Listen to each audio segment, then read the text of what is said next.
Ibrahim Traoré. Ibrahim Traoré. Ibrahim Traoré. Ibrahim Traoré. Ibrahim Traoré. What if Africa's next great leader didn't come from a palace but from the battlefield? What if the youngest president on the continent wasn't backed by the West but stood against it? This is not just the story of a man, it's the story of a rising revolution, a soldier turned symbol. This is the story of Ibrahim Traoré.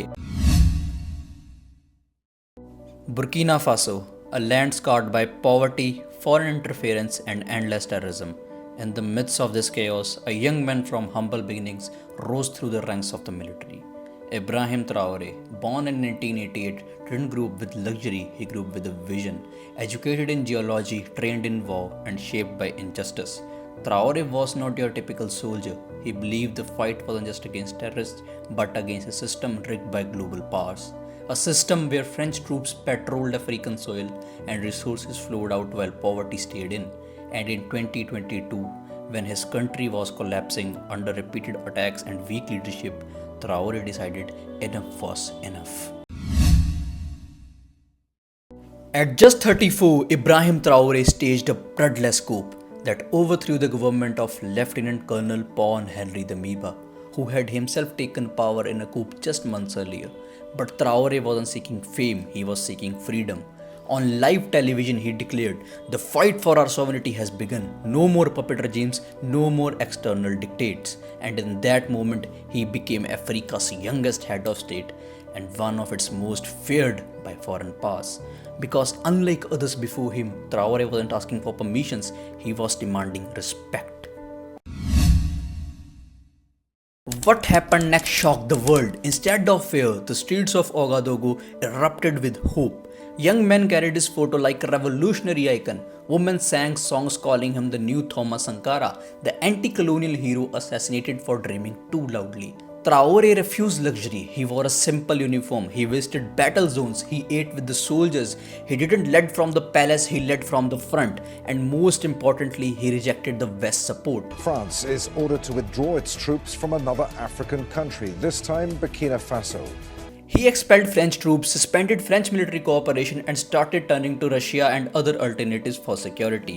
The Western media called him erratic, dangerous, but to millions of Africans, he was finally standing up.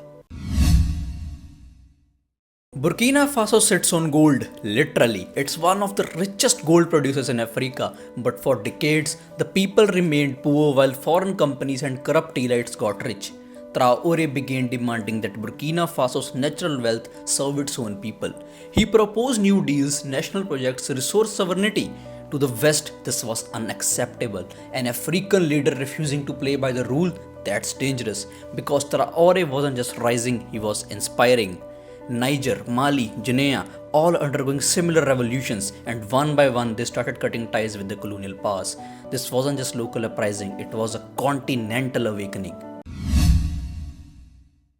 But history has a dark pattern. Every time Africa produces a bold independent leader, he ends up dead, toppled or discredited.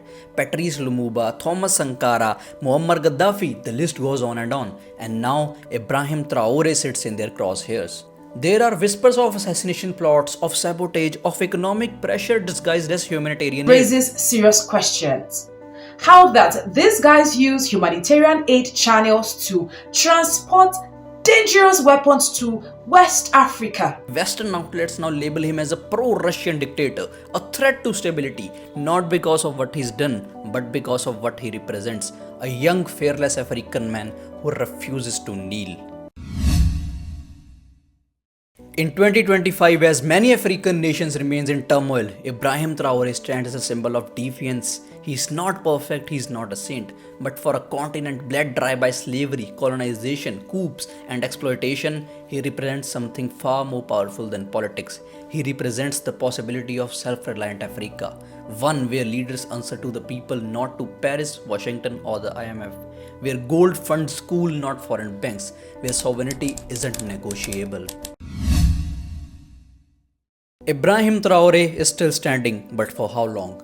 If history has taught us anything, it's that those who speak for Africa don't live long, But maybe this time it's different. Maybe this time Africa fights back, not with the weapons, but with unity, pride, and truth.